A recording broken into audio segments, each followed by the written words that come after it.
Punjabi radio USA ਸੁਣ ਰਹੇ ਸਾਰੇ ਹੀ ਮਾਣਯੋਗ ਅਤੇ ਸਤਿਕਾਰਤ ਸਰੋਤਿਆਂ ਨੂੰ ਬਹੁਤ ਹੀ ਪਿਆਰ ਸਤਿਕਾਰ ਸਹਿਤ ਦੋਨੋਂ ਹੱਥ ਜੋੜ ਕੇ ਨਿੱਘੀ ਜਿਹੀ ਸਤਿ ਸ੍ਰੀ ਅਕਾਲ। ਸਭ ਨੂੰ ਜੀ ਆਇਆਂ ਨੂੰ ਆਖਦੇ ਹਾਂ। ਸੋ ਪ੍ਰੋਗਰਾਮ ਅਪਡੇਟ ਅਮਰੀਕਾ ਦੇ ਵਿੱਚ ਆਪ ਸਭ ਦਾ ਨਿੱਘਾ ਸਵਾਗਤ ਹੈ। ਹਰਜੋਤ ਸਿੰਘ ਜੀ, ਜੀ ਆਇਆਂ ਨੂੰ ਸਵਾਗਤ ਹੈ। ਸਤਿ ਸ਼੍ਰੀ ਅਕਾਲ ਜੀ। ਸਤਿ ਸ਼੍ਰੀ ਅਕਾਲ ਜੀ, ਧੰਨਵਾਦ। ਪੰਜਾਬੀ ਰੇਡੀਓ USA ਦੇ ਜਿੰਨੇ ਵੀ ਸਰੋਤੇ ਸਾਡੇ ਸਾਰੇ ਹੀ AM station, FM station, iPhone, Androids ਦੀ ਐਪਸ ਦੇ ਰਾਹੀਂ, ਟੈਲੀਫੋਨ ਦੇ ਰਾਹੀਂ, ਘਰਾਂ ਦੇ ਵਿੱਚ ਰੇਡੀਓ ਸੈਟਸ 'ਤੇ, ਫੇਸਬੁੱਕ 'ਤੇ ਲਾਈਵ ਦੇਖ ਰਹੇ ਹੋ, YouTube 'ਤੇ ਲਾਈਵ ਦੇਖ ਰਹੇ ਹੋ, ਸਾਰਿਆਂ ਨੂੰ ਜੀ ਆਇਆਂ ਨੂੰ ਅਤੇ ਬਹੁਤ ਹੀ ਪਿਆਰ ਅਤੇ ਸਤਿਕਾਰ ਭਰੀ ਸਤਿ ਸ਼੍ਰੀ ਅਕਾਲ।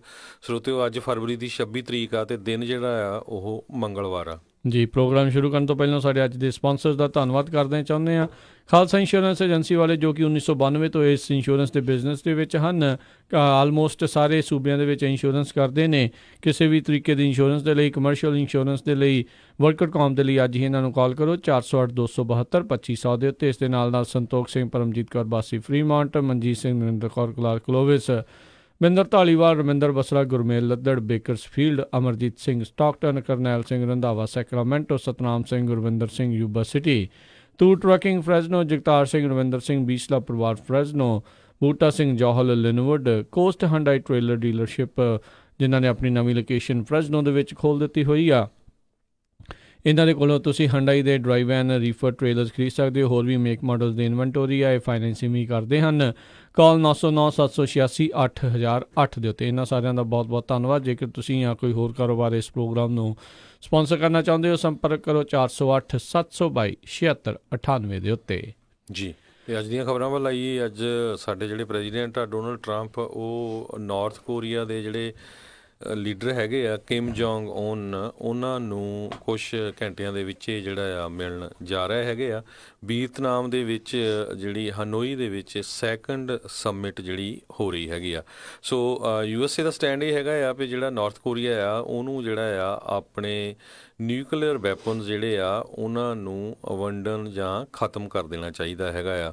ਪਰ ਇਹਦੇ ਉੱਤੇ ਜਿੱਦਾਂ ਨਾਰਥ ਕੋਰੀਆ ਵਾਲੇ ਹਜੇ ਕੋਈ ਸਟੈਂਡ ਨਹੀਂ ਲੈ ਰਹੇ, ਪਰ ਓਵਰਆਲ ਜਿੱਦਾਂ ਜਿਹੜੀ ਟੈਨਸ਼ਨ ਆ ਪਿਛਲੇ ਕੁਛ ਕੁ ਮਹੀਨਿਆਂ ਦੇ ਵਿੱਚ ਜਿਹੜੀ ਆ ਸਾਊਥ ਅਤੇ ਨਾਰਥ ਕੋਰੀਆ ਦੇ ਵਿੱਚ ਅਤੇ USA ਦੇ ਵਿੱਚ ਘਟੀ ਹੈਗੀ ਆ। ਕਿਉਂਕਿ ਪਿਛਲੀ ਵਾਰੀ ਜਦੋਂ ਸਮਿਟ ਹੋਈ ਸੀ ਉਦੋਂ USA ਨੇ ਕਿਹਾ ਸੀ ਵੀ ਅਸੀਂ ਜਿਹੜੀਆਂ ਐਕਸਰਸਾਈਜ਼ ਮਿਲਟਰੀ ਦੀਆਂ ਕਰਦੇ ਹਾਂ ਉਹ ਘਟਾਵਾਂਗੇ। ਉਹ ਘਟਾਈਆਂ ਵੀ ਗਈਆਂ ਅਤੇ ਸਾਊਥ ਕੋਰੀਆ ਜਿਹੜਾ ਆ ਉਹ ਵੀ ਜਿਹੜਾ ਕਾਫੀ ਖੁਸ਼ ਆ ਵੀ ਜਿਹੜਾ ਉਹਨਾਂ ਦਾ ਗੁਆਂਢੀ ਆ ਹੁਣ ਹਜੇ ਤੱਕ ਠੀਕ ਠਾਕ ਚੱਲ ਰਹੇ ਹੈਗੇ ਆ। ਜੀ ਬਿਲਕੁਲ। ਸੋ ਇਹ ਹੁਣ ਦੇਖਦੇ ਹਾਂ ਇੱਥੇ ਕਿਹੜੀਆਂ ਹੋਰ ਮੁਲਾਕਾਤਾਂ ਹੋਣਗੀਆਂ।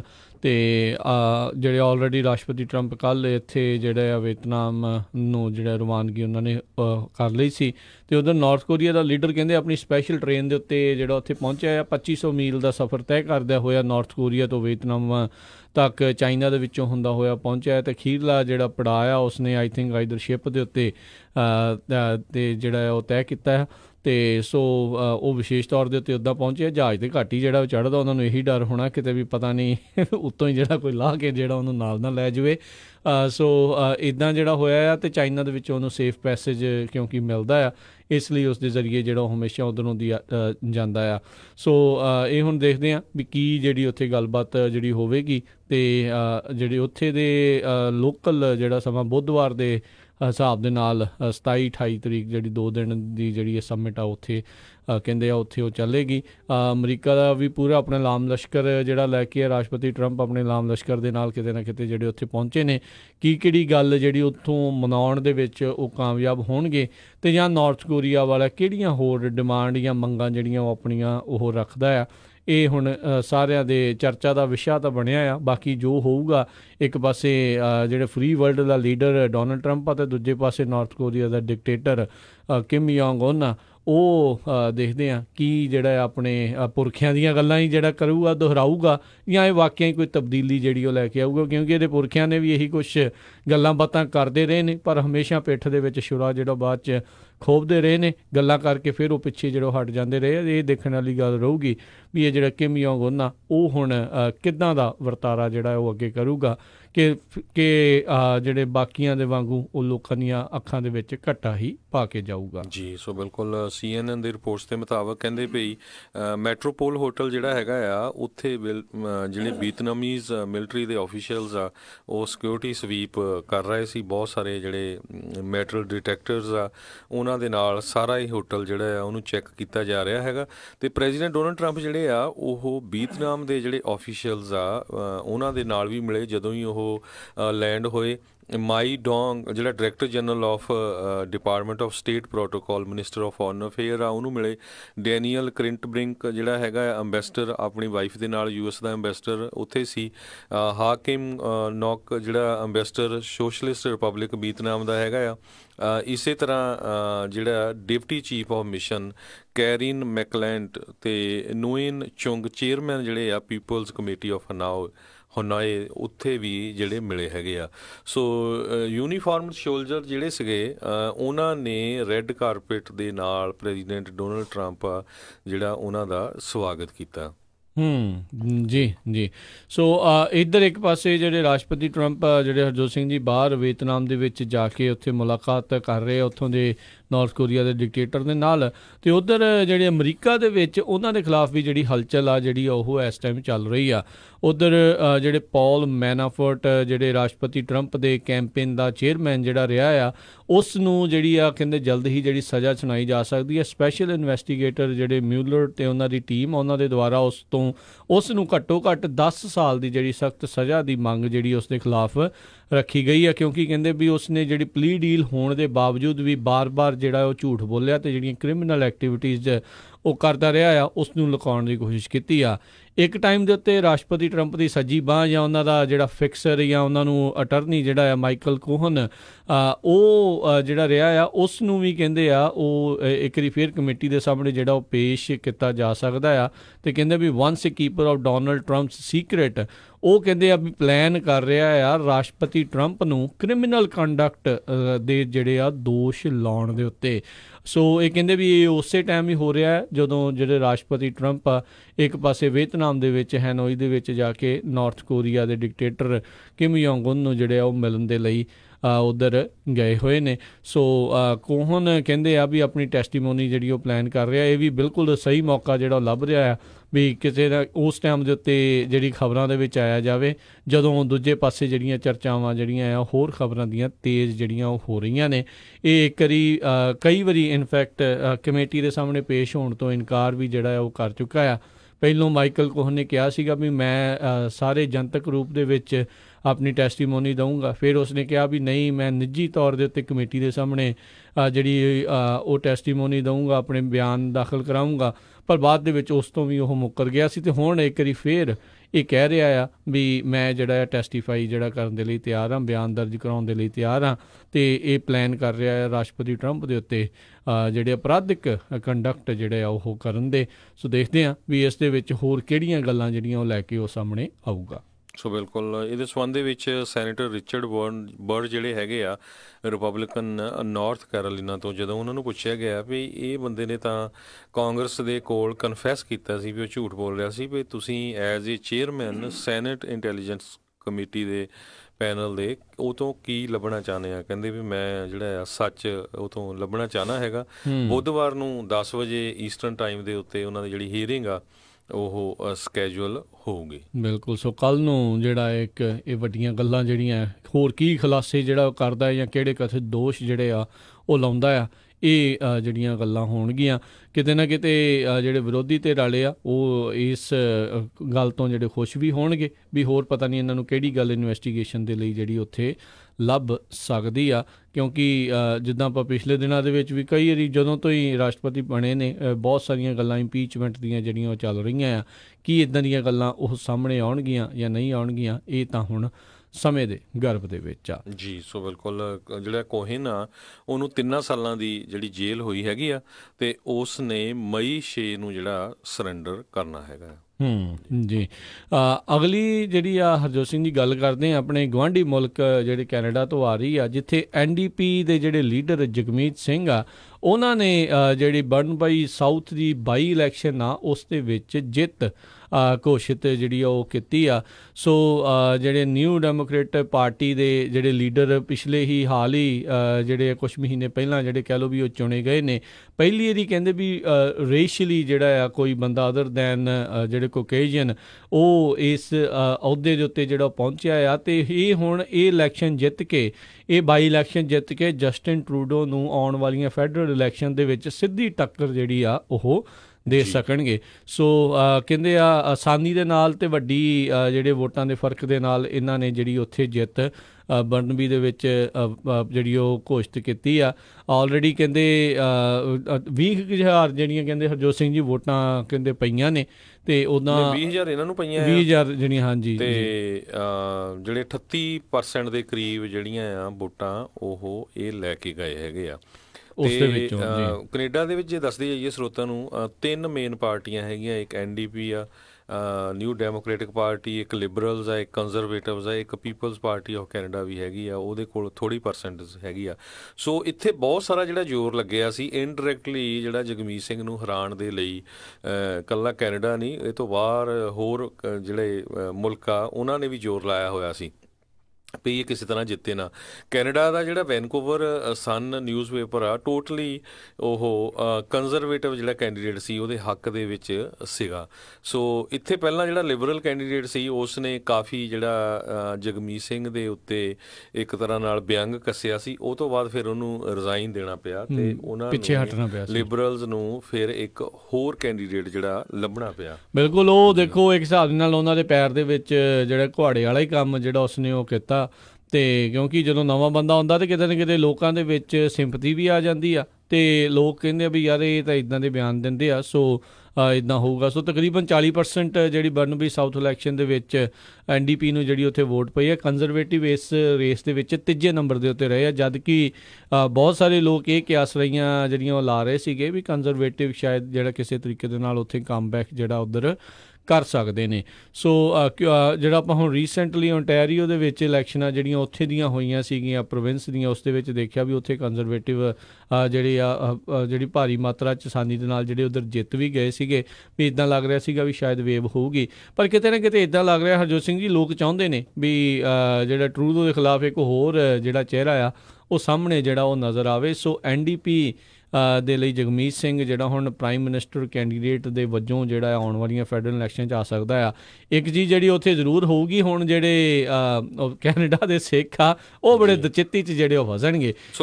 ਇੱਕ ਪਾਸੇ ਪ੍ਰਾਈਮ ਮਿਨਿਸਟਰ ਆ ਜਿਹਨੇ ਕਈ ਜਿਹੜੇ ਸਿੱਖ ਮਿਨਿਸਟਰਾਂ ਨੂੰ ਜਿਹੜੇ ਅਹੁਦੇ ਦਿੱਤੇ ਆ, ਕੈਬਨਿਟ ਮਿਨਿਸਟਰ ਬਣਾਇਆ ਆ, ਅਤੇ ਦੂਜੇ ਪਾਸੇ ਜਿਹੜਾ ਪਹਿਲੀ ਵਾਰੀ ਇੱਕ ਸਿੱਖ ਜਿਹੜਾ ਪ੍ਰਾਈਮ ਮਿਨਿਸਟਰ ਕੈਂਡੀਡੇਟ ਦੇ ਵਜੋਂ ਜਿਹੜਾ ਆ ਉਹ ਚਿਹਰਾ ਸਾਹਮਣੇ ਬਣ ਕੇ ਆ ਰਿਹਾ ਆ। ਸੋ ਬਿਲਕੁਲ, ਈਵਨ ਇਸ ਇਲੈਕਸ਼ਨ ਦੇ ਵਿੱਚ ਵੀ ਜੇ ਦੇਖਿਆ ਜਾਵੇ, ਕਹਿੰਦੇ ਵੀ ਜਿਹੜੇ ਇਹਨਾਂ ਦੇ ਆਪੋਜ਼ਿਟ ਲਿਬਰਲ ਕੈਂਡੀਡੇਟ ਸੀਗੇ ਲੀ, ਉਹਨਾਂ ਦੇ ਹੱਕ ਦੇ ਵਿੱਚ ਹਰਜੀਤ ਸਿੰਘ ਸੱਜਣ ਜਿਹੜੇ ਖੁਦ ਸਿੱਖ ਹੈਗੇ ਆ, ਉਹ ਮਿਨਿਸਟਰ ਆਫ ਨੈਸ਼ਨਲ ਡਿਫੈਂਸ ਆ, ਉਸੇ ਪਾਰਟੀ ਦੇ ਲਿਬਰਲ ਦੇ, ਉਹਨਾਂ ਨੇ ਕੈਂਪੇਨ ਵੀ ਕੀਤੀ ਸੀ। ਉਹਨਾਂ ਨੇ ਕਿਹਾ ਵੀ ਉਹ ਵੀ ਜਿਹੜਾ ਇੱਕ ਤਰ੍ਹਾਂ ਨਾਲ ਹੰਬਲ ਅਤੇ ਗ੍ਰੇਟ ਪਰਸਨ ਹੈਗਾ, ਅਤੇ ਕਹਿੰਦੇ ਡੋਰ ਟੂ ਡੋਰ ਨੌਕਿੰਗ ਵੀ ਉਹਨਾਂ ਨੇ ਖੁਦ ਕੀਤੀ ਸੀ।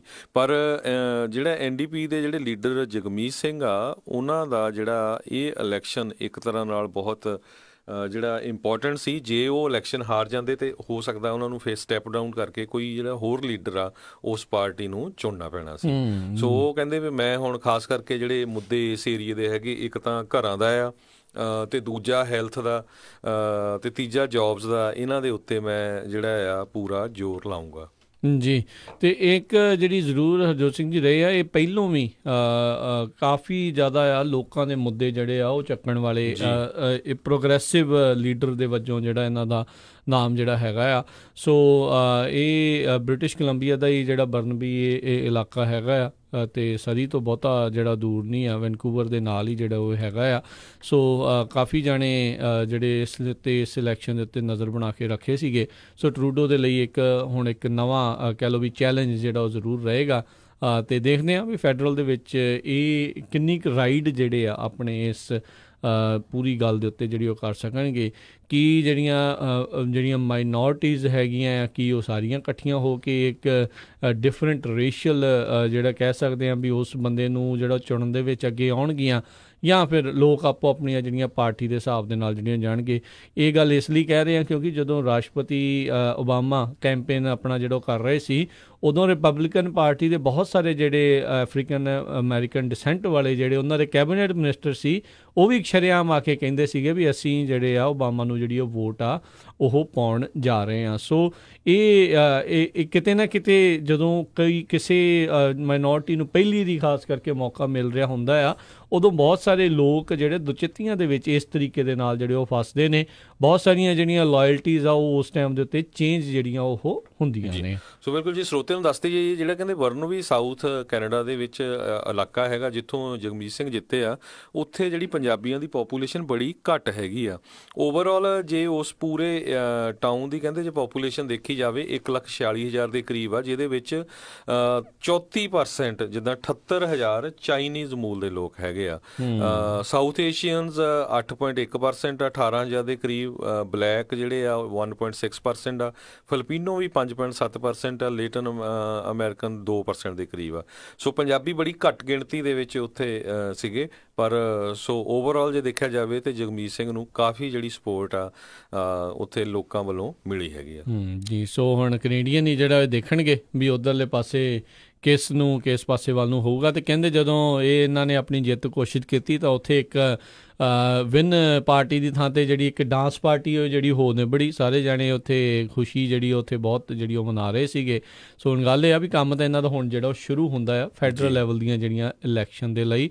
ਸੋ ਇਹ ਜਿਹੜੀ ਜਿੱਤ ਆ ਕਿਤੇ ਨਾ ਕਿਤੇ ਜਿਹੜਾ ਭਾਰਤ ਉਸ ਨੂੰ ਬਹੁਤ ਰੜਕ ਰਹੀ ਹੋਣੀ। ਸੋ ਬਿਲਕੁਲ ਆਲ ਓਵਰ ਦੀ ਵਰਲਡ ਜਿਹੜੇ ਪੰਜਾਬੀ ਆ, ਖਾਸ ਕਰਕੇ ਸਿੱਖ ਆ, ਉਹ ਕਾਫੀ ਖੁਸ਼ ਆ ਇਸ ਜਿੱਤ ਤੋਂ, ਕਿਉਂਕਿ ਜਗਮੀਤ ਸਿੰਘ ਜਿਹੜੇ ਆ ਉਹ ਹਿਊਮਨ ਰਾਈਟਸ ਵਾਇਲੇਸ਼ਨ ਦੇ ਇਸ਼ੂ ਦੇ ਉੱਤੇ ਬੜੇ ਵੋਕਲ ਹੈਗੇ ਆ। ਉਹ ਪਿਛਲੇ ਸਮਿਆਂ 'ਚ ਵੀ ਬਹੁਤ ਬੋਲਦੇ ਰਹੇ ਆ ਤੇ ਇੰਡੀਆ ਗਵਰਨਮੈਂਟ ਨੇ ਉਹਨਾਂ ਨੂੰ ਇੰਡੀਆ ਜਾਣ ਤੋਂ ਬੈਨ ਕੀਤਾ ਹੋਇਆ। ਬਿਲਕੁਲ। ਸੋ ਇਹ ਬਹੁਤ ਕੁਛ ਜਿਹੜਾ ਹਰਜੋਤ ਸਿੰਘ ਜੀ ਇੱਦਾਂ ਦੇਖਣ ਨੂੰ ਮਿਲ ਰਿਹਾ ਹੈਗਾ ਜੀ। ਤੇ ਇੱਕ ਜਿਹੜੀ ਹਰਜੋਤ ਸਿੰਘ ਜੀ ਆਪਣੀ ਬ੍ਰੇਕ ਦਾ ਵੀ ਜਿਹੜਾ ਉਹ ਵੇਲਾ ਹੋ ਰਿਹਾ ਆ, ਤੇ ਉਸ ਤੋਂ ਬਾਅਦ ਦੇ ਵਿੱਚ ਜਿਹੜੀ ਕਿਤੇ ਨਾ ਕਿਤੇ ਜਿਹੜੀ ਹਰਜੋਤ ਸਿੰਘ ਜੀ ਆਪਾਂ ਗੱਲ ਕਰਾਂਗੇ ਜਿਹੜਾ ਭਾਰਤ ਅਤੇ ਪਾਕਿਸਤਾਨ ਦੇ ਦਰਮਿਆਨ ਜਿਹੜੀ ਥੋੜ੍ਹੀ ਜਿਹੜੀ ਟੈਨਸ਼ਨ ਵੀ ਜਿਹੜੀ ਉਹ ਵੱਧ ਰਹੀ ਆ, ਉਸ ਦੇ ਉੱਤੇ ਜਿਹੜਾ ਕੀ ਨਜ਼ਰੀਆ ਜਿਹੜਾ ਇਸ ਟਾਈਮ ਲੋਕਾਂ ਦਾ ਵੀ ਬਣ ਰਿਹਾ ਉਹਦੀ ਗੱਲ ਕਰਾਂਗੇ। ਕੁਛ ਇਮੀਗ੍ਰੇਸ਼ਨ ਦੇ ਨਾਲ ਜੁੜੀਆਂ ਹੋਈਆਂ ਖਬਰਾਂ ਆ। ਊਬਰ ਇੱਕ ਵਾਰੀ ਫੇਰ ਚਰਚਾ ਦਾ ਵਿਸ਼ਾ ਜਿਹੜੀ ਆ ਉਹ ਬਣੀ ਪਈ ਆ। ਸੋ ਇਹ ਸਾਰੀਆਂ ਗੱਲਾਂ ਜਿਹੜੀਆਂ ਤੁਹਾਡੇ ਨਾਲ ਆਪਾਂ ਸਾਂਝੀਆਂ ਕਰਾਂਗੇ। ਮਿਲਦੇ ਹਾਂ ਇੱਕ ਬ੍ਰੇਕ ਤੋਂ ਬਾਅਦ ਜੀ।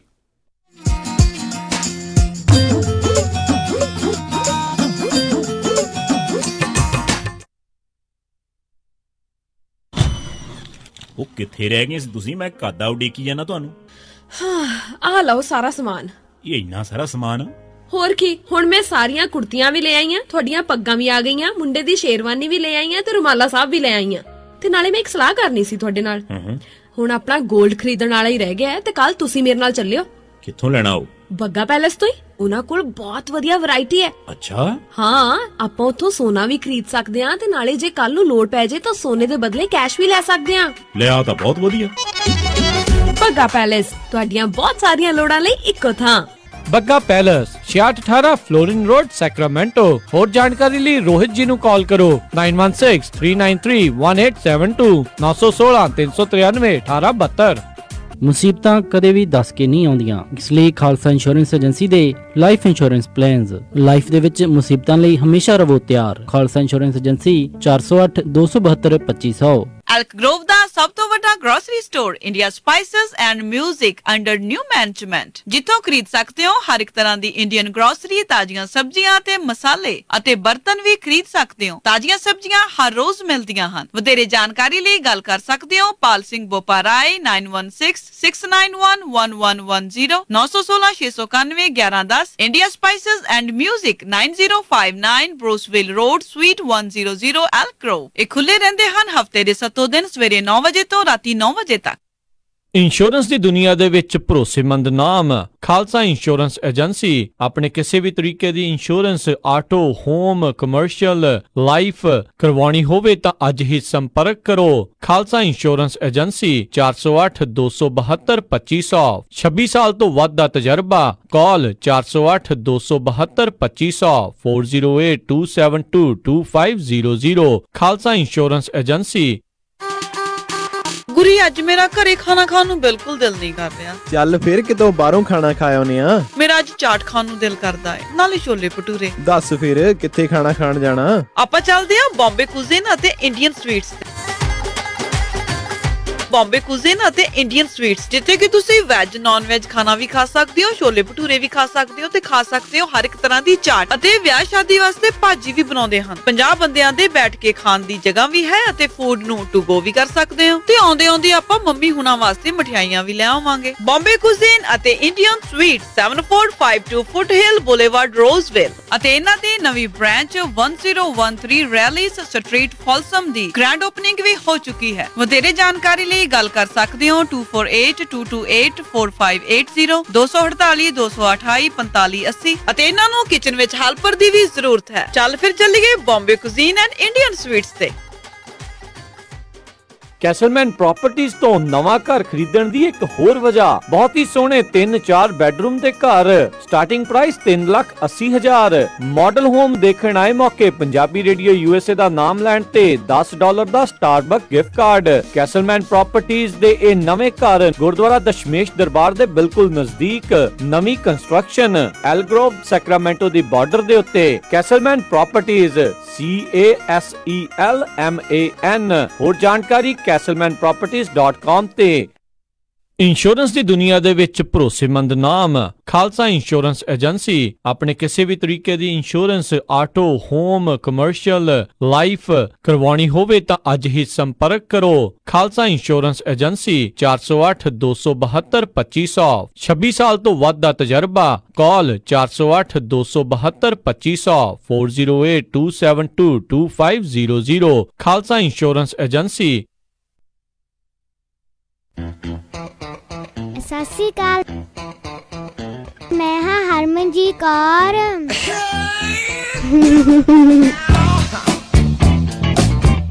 ਮੈਂ ਸੁਣਦੀ ਹਾਂ ਤੇ ਤੁਸੀਂ ਵੀ ਸੁਣਦੇ ਰਹੋ ਪੰਜਾਬੀ ਰੇਡੀਓ USA। ਪਾਪਾ ਪੰਜਾਬੀ ਰੇਡੀਓ USA।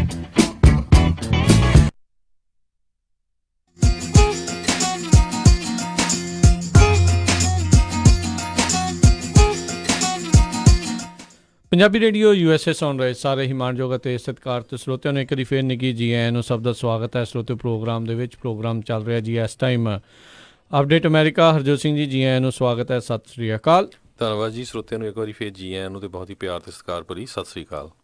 ਜੀ ਅਗਲੀ ਜਿਹੜੀ ਹਰਜੋਤ ਸਿੰਘ ਜੀ ਆਪਾਂ ਗੱਲਬਾਤ ਕਰਦੇ ਹਾਂ, ਜਿੱਦਾਂ ਆਪਾਂ ਊਬਰ ਦੇ ਬਾਰੇ ਜਿਹੜੀ ਜਾਣਕਾਰੀ ਦੇ ਸੀ। ਲੰਡਨ ਦੇ ਵਿੱਚ ਜਿਹੜੇ ਉੱਥੇ ਦੀਆਂ ਬਲੈਕ ਕੈਬ ਡਰਾਈਵਰਸ ਆ, ਉੱਥੇ ਦੀ ਬਹੁਤ ਮਸ਼ਹੂਰ ਟੈਕਸੀ ਸਰਵਿਸ ਜਿਹੜੀ ਬਲੈਕ ਕੈਬ ਵਾਲੀ ਹੈਗੀ ਆ, ਉਹਨਾਂ ਨੇ ਊਬਰ ਦੇ ਖਿਲਾਫ ਜਿਹੜਾ ਲੀਗਲ ਐਕਸ਼ਨ ਜਿਹੜਾ ਉਹ ਲਿਆ ਸੀ। ਪਰ ਕਹਿੰਦੇ ਜਿਹੜੇ ਬਲੈਕ ਕੈਬ ਡਰਾਈਵਰ ਜਿਹੜੇ ਆ ਉਹਨਾਂ ਨੇ ਆਪਣਾ ਲੀਗਲ ਚੈਲੰਜ ਉੱਥੋਂ ਦੀ ਅਦਾਲਤ ਦੇ ਵਿੱਚ ਲੂਜ਼ ਕਰ ਲਿਆ ਆ। ਊਬਰ ਦੇ ਲੰਡਨ ਦੇ ਆਪਰੇਟਿੰਗ ਲਾਇਸੈਂਸ ਜਿਹਨੂੰ ਲੈ ਕੇ ਉਸ ਨੂੰ ਰੋਕ ਲਾਉਣ ਦੇ ਲਈ ਇਹਨਾਂ ਡਰਾਈਵਰਸ ਨੇ ਜਿਹੜੀ ਮੰਗ ਕੀਤੀ ਸੀ ਅਦਾਲਤ ਤੋਂ, ਪਰ ਉੱਥੋਂ ਦੇ ਜਿਹੜੇ ਜੱਜ ਆ ਉਹਨਾਂ ਨੇ ਇਹ ਜਿਹੜਾ ਆਪਰੇਟਿੰਗ ਲਾਇਸੈਂਸ ਆ ਉਸ ਨੂੰ ਰੱਦ ਕਰਨ ਦੀ ਜਿਹੜੀ ਆ ਉਹ ਮਨਾ ਕਰ ਦਿੱਤਾ, ਅਤੇ ਉਹਨਾਂ ਨੇ ਇਨਫੈਕਟ ਜਿਹੜਾ ਗ੍ਰਾਂਟ ਦੇ ਦਿੱਤਾ ਆ। ਖਬਰ ਬੜੀ ਜਿਹੜੀ ਹਰਜੋਤ ਸਿੰਘ ਜੀ ਪੜ੍ਹਨ ਵਾਲੀ ਹੈ। ਕਹਿੰਦੇ ਵੀ London black cab drivers have lost a legal challenge which argued with that Uber operating license was granted by a biased judge। ਪਹਿਲੋਂ ਹੀ ਵੀ ਇੱਕ ਤਰਫਾ ਜੱਜ ਨੇ ਜਿਹੜਾ ਇਸ ਤਰੀਕੇ ਦੇ ਨਾਲ ਕੀਤਾ ਸੀਗਾ, ਪਰ ਜਿਹੜੇ ਯੂਨਾਈਟਿਡ ਕੈਬੀਜ਼ ਗਰੁੱਪ ਵਾਲੇ ਆ ਉਹਨਾਂ ਨੇ ਜਿਹੜਾ ਮੁੜ ਕੇ ਜਿਹੜੀ ਦੂਜੀ ਅਦਾਲਤ ਦੇ ਵਿੱਚ ਇਸ ਕੇਸ ਨੂੰ ਜਿਹੜਾ ਉਹ ਲੈ ਕੇ ਗਏ ਸੀਗੇ, ਪਰ ਉਸ ਦੇ ਵਿੱਚ ਵੀ ਉਹਨਾਂ ਨੂੰ ਕਿਤੇ ਨਾ ਕਿਤੇ ਜਿਹੜਾ ਹਾਰ ਦਾ ਹੀ ਜਿਹੜਾ ਉਹ ਸਾਹਮਣਾ ਕਰਨਾ ਪਿਆ ਆ। ਸੋ ਲੰਡਨ ਦੇ ਵਿੱਚ ਊਬਰ ਦਾ ਇੱਕ ਹਿਸਾਬ ਦੇ ਨਾਲ ਰਾਹ ਜਿਹੜਾ ਆ ਉਹ ਪੂਰਾ ਹੀ ਪੱਧਰਾ ਹੋ ਗਿਆ ਹੈਗਾ। ਸੋ ਬਿਲਕੁਲ ਪੂਰੇ ਵਰਲਡ ਦੇ ਵਿੱਚ ਆਪਾਂ ਹਮੇਸ਼ਾ ਹੀ ਡਿਸਕਸ ਕਰਦੇ ਰਹਿੰਦੇ ਵੀ ਕਿਸ ਤਰ੍ਹਾਂ ਜਿਹੜੀਆਂ ਵੱਡੀਆਂ ਕਾਰਪੋਰੇਸ਼ਨ ਆ ਉਹ ਛੋਟੇ ਬੰਦੇ ਨੂੰ ਖਾ ਰਹੀਆਂ ਹੈਗੀਆਂ, ਛੋਟੇ ਛੋਟੇ ਬਿਜ਼ਨਸ ਨੂੰ। ਮੈਂ ਨਾ ਇੱਕ ਰਾਜਕਨਵੀਰ ਸਿੰਘ ਜੀ ਇੱਕ ਸਟੋਰੀ ਪੜ੍ਹ ਰਿਹਾ ਸੀ, ਉਹਦੇ 'ਚ ਇੱਕ ਬਹੁਤ ਲੇਡੀ ਹੈਗੀ, ਮੈਂ ਉਹਦਾ ਨਾਂ ਭੁੱਲ ਗਿਆ, ਉਹ ਕਹਿੰਦੀ ਆ ਵੀ ਜਿਹੜੇ ਸਮਾਲ ਬਿਜ਼ਨਸ ਆ ਉਹਨਾਂ ਦੀ ਸਪੋਰਟ ਕਰਨੀ ਚਾਹੀਦੀ ਆ ਜੀ, ਮਮ ਐਂਡ ਪੌਪ ਸ਼ਾਪਸ ਦੀ। ਸੋ ਉਹ ਐਮਾਜ਼ੋਨ ਦੇ ਅਤੇ ਵਾਲਮਾਰਟ ਦੇ ਇੱਦਾਂ ਦੀਆਂ ਕੰਪਨੀਆਂ ਦੇ ਉਲਟ ਬਹੁਤ ਬੋਲਦੀ ਸੀ। ਅਤੇ ਜਦੋਂ ਉਹਨੂੰ ਰਿਪੋਰਟਰ ਨੇ ਪੁੱਛਿਆ ਵੀ ਤੂੰ ਕਦੇ ਕੋਸਕੋ ਵੀ ਜਾਂਦੀ ਆ, ਕਹਿੰਦੀ ਮੈਂ ਤਾਂ ਹਮੇਸ਼ਾ ਹੀ ਕੋਸਕੋ ਸ਼ਾਪ ਕਰਦੀ ਹਾਂ। ਉਹ ਕਹਿੰਦਾ ਵੀ ਉਹ ਵੀ ਤਾਂ ਸੇਮ ਚੀਜ਼ ਹੀ ਆ, ਕਹਿੰਦੀ ਮੇਰੇ ਦਿਮਾਗ 'ਚ ਨਹੀਂ ਹੈ ਕਦੇ ਆਇਆ। ਸੋ ਇਹ ਗੱਲ ਹੈਗੀ ਆ ਵੀ ਜਦੋਂ ਆਪਾਂ ਕਹਿੰਦੇ ਜ਼ਰੂਰ ਆ ਵੀ ਜਿਹੜੇ ਹੁਣ ਆਪਾਂ ਜਿੰਨੇ ਬਹੁਤ ਸਾਰੇ ਜਿਹੜੇ ਖਾਸ ਕਰਕੇ ਪੰਜਾਬੀ ਵੀ ਲੈ ਲਓ, ਆਪਾਂ ਸਮਾਲ ਬਿਜ਼ਨਸ ਓਨ ਕਰਦੇ ਹੈਗੇ, ਛੋਟੇ ਛੋਟੇ ਕਈਆਂ ਦੇ ਸਟੋਰ ਆ, ਕੋਈ grocery store, liquor store, gas stations, right. So ਆਪਾਂ ਵੀ ਵੱਡੇ ਸਟੋਰਾਂ 'ਤੇ ਸ਼ਾਪ ਕਰਨ ਜਾਂਦੇ ਹਾਂ। ਜੇ ਕਈ ਵਾਰੀ ਕਿਸੇ ਨੇ ਕੋਈ ਸਬਜ਼ੀ ਜਾਂ ਕੋਈ ਔਰਗੈਨਿਕ ਫੂਡ ਬਾਈ ਕਰਨਾ ਹੋਵੇ, ਆਪਾਂ ਇਹ ਨਹੀਂ ਸੋਚਦੇ ਵੀ ਯਾਰ ਆ ਇੱਕ ਜਿਹੜੀ ਕਿਸੇ ਦੀ ਲੋਕਲ ਸ਼ਾਪ ਹੈਗੀ ਆ, ਆਪਾਂ ਇੱਥੋਂ ਖਰੀਦੀਏ, ਚਾਹੇ $2 ਮਹਿੰਗੀ ਹੋਵੇ ਪਈ, ਉਹਦੀ ਸਪੋਰਟ ਆ। ਪਰ ਅਸੀਂ ਇਹ ਚਾਹੁੰਦੇ ਹਾਂ ਵੀ ਸਾਡੀ ਦੁਕਾਨ 'ਤੇ ਤਾਂ ਜਿਹੜਾ ਮਰਜ਼ੀ ਆਵੇ, ਪਰ ਦੂਜੇ ਦੀ ਸਪੋਰਟ ਨਾ ਕਰੀਏ। ਬਿਲਕੁਲ, ਦੂਜੇ ਸਾਡੀ ਮਦਦ ਕਰਨ, ਅਸੀਂ ਜਿਹੜਾ ਸਸਤੀ ਚੀਜ਼ ਜਿਹੜੀ ਲਈ। ਸੋ ਕਈ ਗੱਲਾਂ ਅਸੀਂ ਇੱਥੇ ਆ ਕੇ ਐਕਸੈਪਟ ਵੀ ਕੀਤੀਆਂ, ਕਈ ਨਹੀਂ ਕਰਦੇ। ਬਹੁਤ ਸਾਰੇ ਜਿਹੜੇ ਬੜੇ ਬੜੇ ਟਾਊਨ ਹੈਗੇ USA ਦੇ ਵਿੱਚ, ਉਹਨਾਂ 'ਚ ਫਾਰਮਰਸ ਮਾਰਕੀਟਸ ਹੈਗੀਆਂ, ਤੁਸੀਂ ਦੇਖੋ ਉੱਥੇ ਕਿੱਦਾਂ ਰਸ਼ ਪਿਆ ਹੁੰਦਾ। ਸੋ ਉਹਨਾਂ ਦਾ ਮੇਨ ਰੀਜ਼ਨ ਬਹੁਤੇ ਜਿਹੜੇ ਮੈਜੋਰਟੀ 'ਚ ਗੋਰੇ, ਉਹਨਾਂ ਦਾ ਇਹ ਹੁੰਦਾ ਵੀ ਆਪਾਂ ਜਿਹੜੇ ਲੋਕਲੀ ਗਰੋਨ, ਵੀ ਸਪੋਰਟ ਲੋਕਲੀ ਗਰੋਨ ਪੀਪਲ, ਹੈ ਨਾ, ਜਿਹੜੇ ਲੋਕਲੀ ਫੂਡ ਨੂੰ ਗਰੋ ਕਰਦੇ, ਉਹਨਾਂ ਨੂੰ ਸਪੋਰਟ ਕਰਦੇ ਹੈਗੇ। ਇੱਦਾਂ ਸ਼ਾਇਦ ਹੋ ਗਿਆ ਹੋਰ। ਸੋ ਇੱਦਾਂ ਜ਼ਰੂਰ, ਕਿਉਂਕਿ ਜਿੱਦਾਂ ਹੁਣ ਦੇਖੋ ਪਈ ਊਬਰ ਲੰਡਨ, ਬਹੁਤ ਇਹਨਾਂ ਦੀ ਲੜਾਈ ਚੱਲੀ। ਹੁਣ ਊਬਰ ਨੇ ਉੱਥੇ ਚੱਲ ਜਾਣਾ ਅਤੇ ਟੈਕਸੀ ਵਾਲਿਆਂ ਦਾ ਬਿਜ਼ਨਸ ਟੋਟਲੀ ਡੈਡ ਹੋ ਜਾਣਾ। ਜੇ ਹੁਣ ਮੇਜਰ ਮਾਰਕੀਟ ਜੇ ਰਹਿੰਦੀ ਆ ਤਾਂ ਉਹ ਵੈਨਕੂਵਰ ਸਾਈਡ ਰਹਿੰਦੀ ਆ, ਅਤੇ ਵੈਨਕੂਵਰ 'ਚ ਵੀ ਉਹ ਕਾਫੀ ਚਿਰਾਂ ਤੋਂ ਫਾਈਟ ਕਰ ਰਹੇ ਹੈਗੇ ਆ। ਸੋ ਪਤਾ ਕੋਈ ਨਹੀਂ ਕਿਸ ਵੇਲੇ ਜਿਹੜੀ ਵੈਨਕੂਵਰ 'ਚ ਵੀ ਜਿਹੜੀ ਊਬਰ ਆ ਏਅਰਪੋਰਟ 'ਤੇ ਪਹੁੰਚ ਜਾਏ। ਬਿਲਕੁਲ। ਅਜੇ ਆਈ ਥਿੰਕ ਉੱਥੇ ਲਿਬਰਲ ਸਰਕਾਰ ਹੋਣ ਕਰਕੇ ਲੋਕਾਂ ਦਾ ਪੱਖ ਜਿਹੜੇ ਕਿਤੇ ਨਾ ਕਿਤੇ ਪੂਰ ਰਹੀ ਆ, ਪਰ ਜੇ ਕਿਤੇ ਕੰਜ਼ਰਵੇਟਿਵ ਸਰਕਾਰ ਉਸ ਪਾਸੇ ਵੱਲ ਨੂੰ ਆਉਂਦੀ ਆ, ਜਿਹੜੀ ਕਿ ਉਹਨਾਂ ਦਾ ਮੁੱਖ ਉਦੇਸ਼ ਕਿਤੇ ਨਾ ਕਿਤੇ ਜਿਹੜੀਆਂ ਵੱਡੀਆਂ ਕਾਰਪੋਰੇਸ਼ਨ ਦੇ ਨਾਲ ਮਿਲ ਕੇ ਕੰਮ ਕਰਨਾ ਹੁੰਦਾ ਆ, ਅਤੇ ਉੱਥੇ ਜਲਦੀ ਜਿਹੜਾ ਉਹਨਾਂ ਦਾ ਉੱਥੇ ਵੀ ਰਾਹ ਜਿਹੜਾ ਪੱਧਰਾ ਹੋ ਸਕਦਾ ਹੈ। ਸੋ ਲੈਟਸ ਸੀ ਜਿਹੜਾ ਕੀ ਬਣਦਾ ਹੈ। ਪਰ ਊਬਰ ਨੇ ਜਿਹੜਾ ਕੀ ਹੈ, ਇੱਕ ਵੀ ਟੈਕਸੀ ਜਿਹੜੀ ਓਨ ਨਹੀਂ ਕਰਦੇ ਅਜੇ ਤੱਕ ਵੀ, ਅਤੇ ਦੁਨੀਆ ਦੇ ਵਿੱਚ ਮੈਜੋਰਟੀ ਟੈਕਸੀ ਬਿਜ਼ਨਸ ਦੇ ਉੱਤੇ ਹਾਵੀ ਜਿਹੜੇ ਆ ਉਹ ਹੋ ਚੁੱਕੇ ਹੋਏ ਨੇ। ਅਗਲੀ ਖਬਰ ਜਿਹੜੀ ਆ ਰਹੀ ਆ ਮੌਰਿਸਵਿਲ ਪੈਂਸਿਲਵੇਨੀਆ ਤੋਂ ਆ ਰਹੀ ਆ, ਜਿੱਥੇ ਇੱਕ ਕਹਿੰਦੇ ਪਈ ਸ਼ਾਨਾ ਡਿਕਰੀ ਨਾਮ ਦੀ 45 ਸਾਲਾਂ ਦੀ ਬੀਬੀ ਤੇ ਉਹਦੀ ਜਿਹੜੀ ਇੱਕ ਲੜਕੀ ਡੋਮਿੰਕ ਡਿਕਰੀ ਜਿਹੜੀ ਆ 19 ਸਾਲਾਂ ਦੀ, ਉਸ ਨੇ ਆਪਣੇ ਹੀ ਪਰਿਵਾਰ ਦੇ 5 ਲੋਕਾਂ ਨੂੰ ਅਪਾਰਟਮੈਂਟ ਦੇ ਵਿੱਚ ਮਾਰ ਦਿੱਤਾ ਅਤੇ ਉਹਨੂੰ ਜਿਹੜਾ ਅਰੈਸਟ ਕੀਤਾ ਗਿਆ ਹੈਗਾ। ਦੇਖੋ, ਮਾਂ ਧੀ ਨੇ ਜਿਹੜੇ ਆਪਣੇ ਰਿਸ਼ਤੇਦਾਰੀ ਕਹਿੰਦੇ 5 ਅਪਾਰਟਮੈਂਟ ਦੇ ਵਿੱਚ ਮਾਰ ਦਿੱਤੇ ਜੀ। ਅਗਲੀ ਜਿਹੜੀ ਹਰਜੋਤ ਸਿੰਘ ਜੀ ਖਬਰ ਜਿਹੜੀ ਇੱਕ ਵਾਰੀ ਫਿਰ ਜਿਹੜੀ ਆ ਰਹੀ ਆ ਇਮੀਗ੍ਰੇਸ਼ਨ ਦੇ ਨਾਲ ਸੰਬੰਧਿਤ, ਜਿੱਦਾਂ ਆਪਾਂ ਕੱਲ੍ਹ ਜ਼ਿਕਰ ਕੀਤਾ ਸੀ ਵੀ ਜਿਹੜੇ H1B ਜਿਹੜੇ ਵੀਜ਼ੇ ਆ, ਉਹਨਾਂ ਦੀ ਜਿਹੜੀ ਅਪਰੂਵਲ ਰੇਟਿੰਗ ਆ ਇਸ ਟਾਈਮ ਆਲ ਟਾਈਮ ਲੋ ਜਿਹੜੀ ਕਿਤੇ ਨਾ ਕਿਤੇ ਚੱਲ ਰਹੀ ਆ। ਖਾਸ ਕਰਕੇ ਜਿਹੜੀਆਂ ਬਾਹਰਲੇ ਮੁਲਕਾਂ ਦੀਆਂ ਜਿਹੜੀਆਂ ਕੰਪਨੀਜ਼ ਜਿਹੜੀਆਂ ਹੈਗੀਆਂ ਆ, ਉਹਨਾਂ ਨੂੰ H1B ਵੀਜ਼ੇ ਜਿਹੜੇ ਉਹ ਘੱਟ ਜਿਹੜੇ ਕਿਤੇ ਨਾ ਕਿਤੇ ਮਿਲ ਰਹੇ ਨੇ। ਅਮਰੀਕਨ ਜਿਹੜੀਆਂ ਕੰਪਨੀਜ਼ ਆ, ਉਹਨਾਂ ਨੂੰ ਜਿਹੜੇ ਸਹੀ ਤਾਦਾਦ ਦੇ ਵਿੱਚ ਕਾਫੀ ਜਿਹੜਾ ਮਿਲ ਰਹੇ ਨੇ। ਅਤੇ ਉਹ ਪਿਛਲੇ ਕਾਫੀ ਚਿਰ ਤੋਂ ਜਿਹੜਾ ਹਰਜੋਤ ਸਿੰਘ ਜੀ ਇਹ ਜਿਹੜਾ ਹੁਣ ਰੌਲਾ ਜਿਹੜਾ ਉਹ ਚੱਲ ਰਿਹਾ ਹੈਗਾ ਆ ਵੀ ਕਿਤੇ ਨਾ ਕਿਤੇ ਵੀ ਜਿਹੜੀਆਂ H1B ਵੀਜ਼ੇ ਦੇ ਉੱਤੇ ਜਿਹੜੇ ਡਿਪੈਂਡੈਂਟ, ਜਿਨ੍ਹਾਂ ਨੂੰ H4B ਵੀਜ਼ਾ ਵਾਲੇ ਵੀ ਜਿਹੜਾ ਕਿਹਾ ਜਾਂਦਾ ਸੀਗਾ, ਜਿਹੜੇ ਸਪਾਊਸ ਵੀਜ਼ਾ ਜਿਹੜਾ ਉਹਨਾਂ ਦੇ ਨਾਲ ਜਿਹੜਾ ਹੁੰਦਾ ਸੀਗਾ, ਵੀ ਉਹਨਾਂ ਨੂੰ EAD ਕਾਰਡ ਜਿਹੜੇ ਉਹ ਦਿੱਤੇ ਜਾ ਰਹੇ ਆ। ਇੱਕ ਪ੍ਰਪੋਜ਼ਡ ਰੈਗੂਲੇਸ਼ਨ ਦੇ ਮੁਤਾਬਕ ਇਹ ਜਿਹੜੀਆਂ ਇੰਪਲੋਇਮੈਂਟ ਆਥੋਰਾਈਜੇਸ਼ਨ ਡਾਕੂਮੈਂਟਸ ਆ, ਜਿਹਨੂੰ EAD ਜਾਂ ਵਰਕ ਪਰਮਿਟ ਜਿਸ ਨੂੰ ਕਿਹਾ ਜਾਂਦਾ ਹੈ V4 ਵੀਜ਼ਾ ਹੋਲਡਰਸ ਦੇ ਲਈ, ਉਸ ਨੂੰ ਟਰਮੀਨੇਟ, ਉਸ ਨੂੰ ਭੰਗ ਕਰਨ ਦੀ ਜਿਹੜੀ ਆ ਉਹ ਮੰਗ ਕੀਤੀ ਗਈ ਆ। White house office of management and budget ਵਾਲਿਆਂ ਦੇ ਦੁਆਰਾ ਇਹ ਜਿਹੜਾ ਪ੍ਰਪੋਜ਼ਡ ਰੈਗੂਲੇਸ਼ਨ ਜਿਹੜਾ ਸਬਮਿਟ ਕੀਤਾ ਗਿਆ ਸੀਗਾ। ਸੋ ਜੇ ਇਸ ਤਰੀਕੇ ਦੇ ਨਾਲ ਹੁੰਦਾ ਆ ਅਤੇ ਜਿਹੜੇ H4B ਵੀਜ਼ਾ ਹੋਲਡਰ ਵਾਲੀਆਂ, ਖਾਸ ਕਰਕੇ H1B ਵਾਲੀਆਂ ਦੀਆਂ ਤੀਵੀਆਂ ਜਾਂ ਉਹਨਾਂ ਦੇ ਘਰ ਵਾਲੇ ਜਿਹੜੇ ਹੈਗੇ ਆ, ਉਹਨਾਂ ਦੇ ਲਈ ਕਾਫੀ ਵੱਡੀ ਇੱਕ ਮੁਸ਼ਕਿਲ ਜਿਹੜੀ ਆ ਉਹ ਸਾਹਮਣੇ ਆਊਗੀ।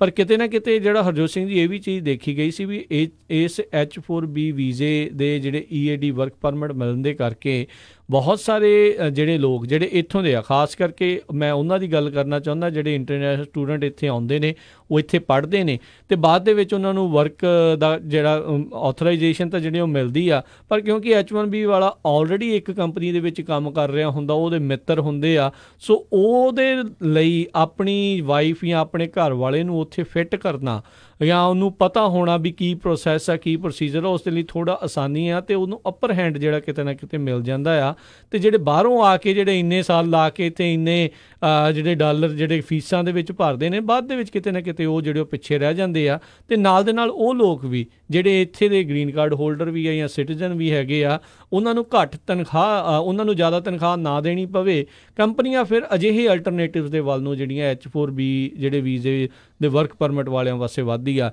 ਇੱਕ ਪਾਸੇ ਜਿਹੜੇ H1B ਵਾਲਿਆਂ ਦੇ ਲਈ ਚੰਗੀ ਗੱਲ ਆ ਵੀ ਉਹਨਾਂ ਦੀਆਂ ਵਾਈਫਸ ਜਾਂ ਉਹਨਾਂ ਦੇ ਜਿਹੜੇ ਹਸਬੈਂਡਸ ਹੈਗੇ ਆ ਉਹ ਕੰਮ ਕਰਦੇ ਨੇ, ਉਹ ਘਰ ਦੇ ਵਿੱਚ ਇਨਕਮ ਜਿਹੜੀ ਉਹਨਾਂ ਦੇ ਲਈ ਉਹ ਵੱਧਦੀ ਆ।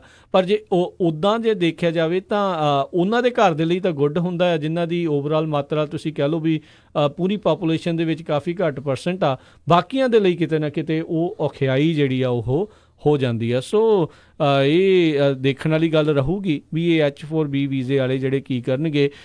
ਬਹੁਤ ਸਾਰੇ ਜਿਹੜੇ ਉਹ ਕੰਮਾਂ ਕਾਰਾਂ ਦੇ ਉੱਤੇ ਜਿਹੜੇ ਲੱਗੇ ਹੋਏ ਨੇ H4B ਵੀਜ਼ੇ ਵਾਲੇ, ਉਹਨਾਂ ਨੂੰ ਜੇ ਇਹ ਰੈਗੂਲੇਸ਼ਨ ਪਾਸ ਹੋ ਜਾਂਦਾ ਆ, ਪ੍ਰਪੋਜ਼ਡ ਰੈਗੂਲੇਸ਼ਨ ਪਾਸ ਹੋ ਜਾਂਦਾ ਆ, ਅਤੇ ਕਾਫੀ ਜਿਹੜੇ ਵਰਕਫੋਰਸ ਆ ਕਿਤੇ ਨਾ ਕਿਤੇ ਉਹ ਉਸ ਦੀ ਛਾਂਟੀ ਵੀ ਹੋਵੇਗੀ ਹਰਜੋਤ ਸਿੰਘ ਜੀ, ਅਤੇ ਨਾਲ ਦੇ ਨਾਲ ਬਾਕੀਆਂ ਨੂੰ ਫਿਰ ਉੱਥੇ ਮੌਕਾ ਵੀ ਜਿਹੜਾ ਉੱਧਰ ਮਿਲ ਸਕਦਾ ਆ।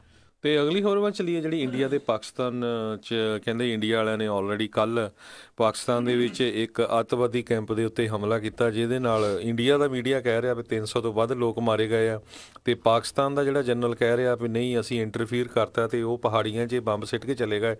ਅਤੇ ਕੁਛ ਕੁ ਲੋਕ ਜਿਹੜੇ ਉਸ ਪਿੰਡ ਦੇ ਜਿੱਥੇ ਬੰਬ ਸਿੱਟੇ ਆ ਉਹ ਵੀ ਸਾਹਮਣੇ ਆਏ ਆ, ਕਹਿੰਦੇ ਵੀ ਇੱਕ ਬੰਦਾ ਫੱਟੜ ਹੋਇਆ, ਬਾਕੀ ਤਾਂ ਉੱਦਾਂ ਹੀ ਟੋਏ ਪਏ ਹੋਏ ਹੈਗੇ ਆ।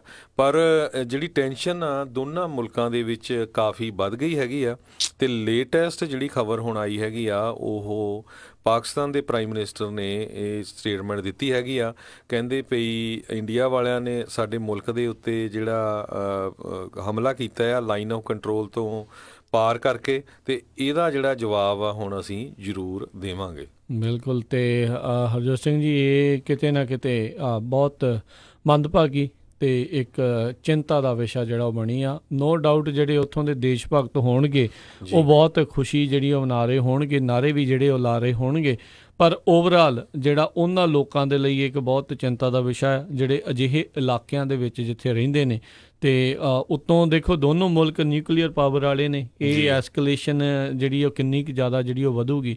ਇਹ ਹੁਣ ਜਿਹੜੀ ਸਟਰਾਈਕ ਜਿਹੜੀ ਉਹਨਾਂ ਨੇ ਕੀਤੀ ਆ ਉਸ ਦੇ ਵਿੱਚ ਦਾਅਵੇ ਤਾਂ ਉਹਨਾਂ ਨੇ ਵੱਡੇ ਵੱਡੇ ਜਿਹੜੇ ਡੈਫੀਨੇਟਲੀ ਠੋਕੇ ਹੋਏ ਨੇ, ਅਤੇ ਦੇਖਦੇ ਹਾਂ ਕੀ ਬਣਦਾ। ਇਮਰਾਨ ਖਾਨ ਦੇ ਉੱਤੇ ਬਹੁਤ ਵੱਡਾ ਪ੍ਰੈਸ਼ਰ ਆ। ਹਰਜੋਤ ਸਿੰਘ ਜੀ ਜਦੋਂ ਆਪਾਂ ਜਾ ਰਹੇ ਸੀ ਕੰਮ 'ਤੇ, ਤੁਸੀਂ 1971 ਦੀ ਜੰਗ ਦੀ ਜਿਹੜੀ ਉਹ ਗੱਲ ਉਸ ਟਾਈਮ ਦੇ ਉੱਤੇ ਕਰ ਰਹੇ ਸੀ ਵੀ ਬਹੁਤ ਸਾਰੇ ਲੋਕ ਜਿਹੜੇ ਹੁਣ ਜਿਨ੍ਹਾਂ ਦੇ ਵਿੱਚ ਦੇਸ਼ ਭਗਤੀ ਵੀ ਇਸ ਟਾਈਮ ਬਹੁਤ ਸਾਰੇ ਲੋਕ ਅਜਿਹੇ ਨੇ ਜਿਹੜੇ ਉਸ ਟਾਈਮ ਦੇ ਉੱਤੇ ਉਹਨਾਂ ਨੇ ਜੰਗ ਜਾਂ ਯੁੱਧ ਜਿਹੜਾ ਉਹ ਦੇਖਿਆ ਨਹੀਂ ਜੀ। ਛੋਟੇ ਸੀ, ਮੈਂ ਖੁਦ ਛੋਟਾ ਜਿਹਾ ਸੀ 5 ਸਾਲਾਂ ਦਾ ਜੀ, ਅਤੇ ਉਹ ਪਤਾ ਸੀ ਵੀ ਕਿੱਦਾਂ ਜਿਹੜੇ ਸੇਰੇਨ ਵੱਜਦੇ ਆ, ਲੋਕਾਂ ਨੇ ਟਰੈਂਚਾਂ ਬਣਾਈਆਂ, ਘਰਾਂ 'ਚ ਲੁਕ ਜਾਂਦੇ ਸੀ ਟਰੈਂਚਾਂ 'ਚ। ਅਤੇ ਜਿਹੜਾ ਅਨਫੋਰਚੂਨੇਟ ਪਾਰਟ ਆ ਵੀ ਜਿਹੜਾ ਜਿੰਨੇ ਵੀ ਕੱਲ੍ਹ ਅਟੈਕ ਕੀਤਾ ਗਿਆ ਉਹ ਆਦਮਪੁਰ ਹਵਾਈ ਅੱਡੇ ਤੋਂ ਹੀ ਕੀਤਾ ਗਿਆ। ਸੋ ਪੰਜਾਬ ਬਿਲਕੁਲ ਪਾਕਿਸਤਾਨ ਦੇ ਬਾਰਡਰ ਦੇ ਨਾਲ ਆ। ਜੇ ਰੱਬ ਨਾ ਕਰੇ ਕਿਤੇ ਲੜਾਈ ਛਿੜ ਜਾਂਦੀ ਆ, ਸਭ ਤੋਂ ਵੱਧ ਨੁਕਸਾਨ ਜਿਹੜਾ ਆ ਪੰਜਾਬ ਦਾ ਹੋਣਾ। ਅਤੇ ਇਸ ਵਾਰੀ ਜਿਹੜੇ ਆ ਜਾਨਾਂ ਦਾ ਕਹਿੰਦੇ ਨੁਕਸਾਨ ਬਹੁਤ ਜ਼ਿਆਦਾ ਹੋ ਸਕਦਾ ਹੈਗਾ ਆ।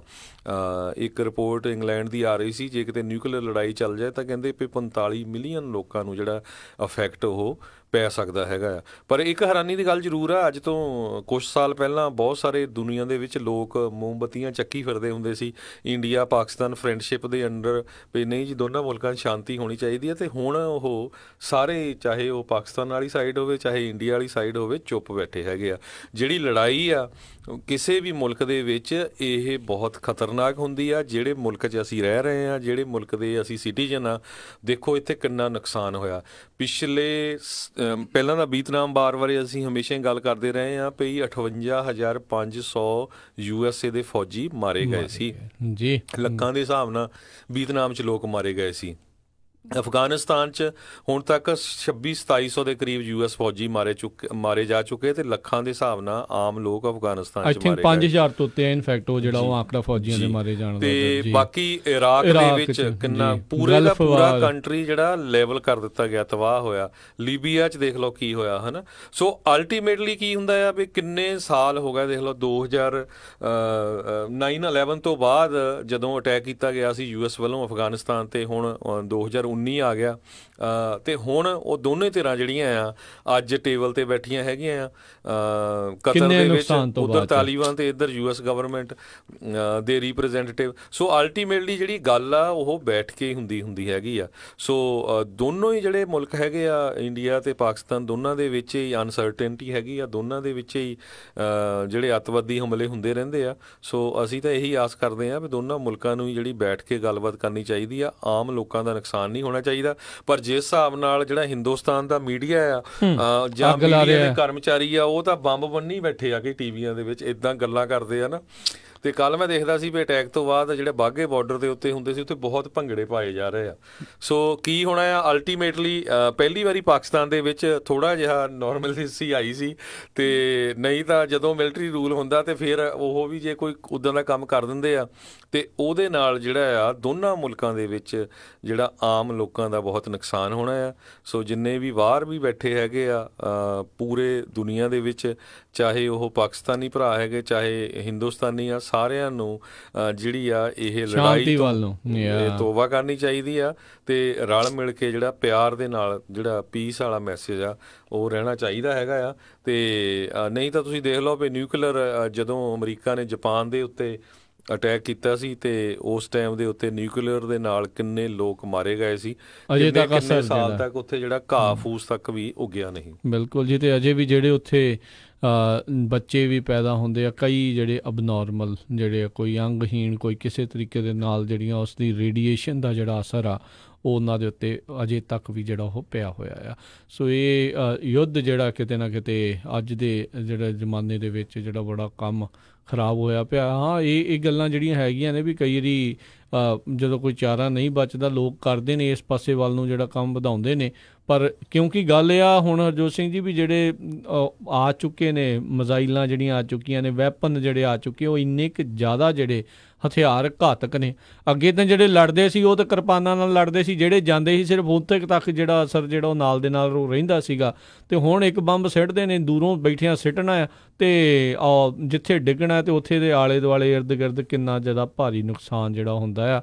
ਸੋ ਇਹ ਜਿਹੜਾ ਕਿਤੇ ਨਾ ਕਿਤੇ ਜਿਹੜਾ ਉਹ ਸਮਝਣ ਦੀ ਜਿਹੜੀ ਜ਼ਰੂਰਤ ਹੈਗੀ ਆ ਵੀ ਅੱਜ ਦੇ ਜ਼ਮਾਨੇ ਦੇ ਵਿੱਚ ਜਿਹੜਾ ਯੁੱਧ ਆ ਕਿਸੇ ਚੀਜ਼ ਦਾ ਜਿਹੜਾ ਹੱਲ ਆ ਉਹ ਨਹੀਂ ਜਿਹੜਾ ਉਹ ਰਹਿ ਗਿਆ, ਨੁਕਸਾਨ ਹੀ ਨੁਕਸਾਨ ਜਿਹੜਾ ਕਿਤੇ ਨਾ ਕਿਤੇ ਹੋ ਰਿਹਾ ਆ।